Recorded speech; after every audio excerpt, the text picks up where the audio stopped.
All right, so if you're a solar-powered DIYer, you've probably had that sinking feeling. Your charge controller just dies.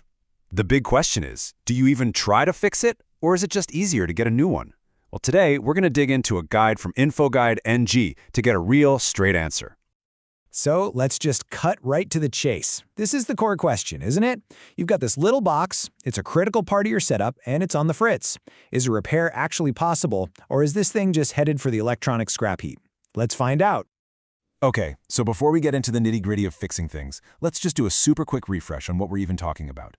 A PWM charge controller. Think of it like a simple but really important switch. It's the gatekeeper between your solar panels and your battery, and its whole job is to pulse the power on and off to make sure that battery gets a full charge without ever overcharging. It's a key player in a lot of smaller solar systems. Now, let's start with the good news, the optimistic view. Is there actually hope for that dead controller sitting on your workbench? Well, according to our source, the door isn't totally shut. And bam! Right off the bat, the answer we get is a pretty confident yes. And this isn't just some theory, right? The author flat out says they've done it themselves. That's huge because it tells us that these devices aren't just sealed black boxes that are impossible to work on. There's a way in. And here are the best case scenarios. I mean, if your problem is something physical, like a broken clip or a messed up terminal where the wires go in, yeah, that's often fixable. Same goes for a simple break in a wire, or even if the display is just blank, but you know for a fact it's getting power.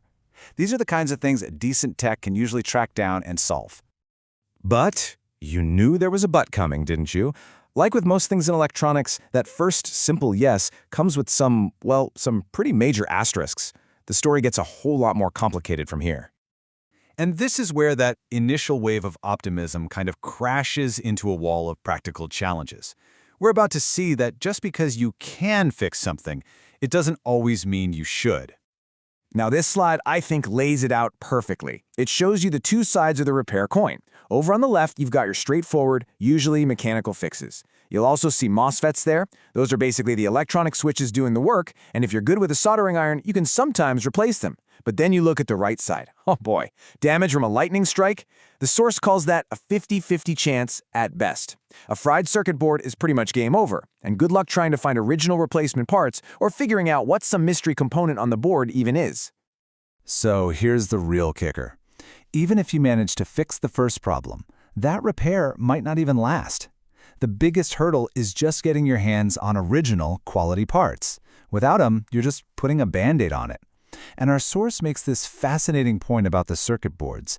They're often made in a way that when you fix one thing, you put stress on something else, and it creates this domino effect of failures.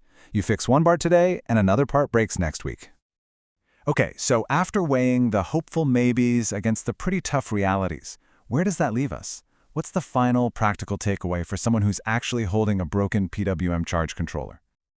This quote right here really puts it all into perspective, doesn't it? It's all about the economics. By the time you add up the cost of parts, assuming you can even find them, plus paying for someone's time and labor to do the repair, you're probably getting really close to the price of a brand new controller anyway. And this line, man, this is the real knockout punch to the whole let's repair it argument. It's all about reliability.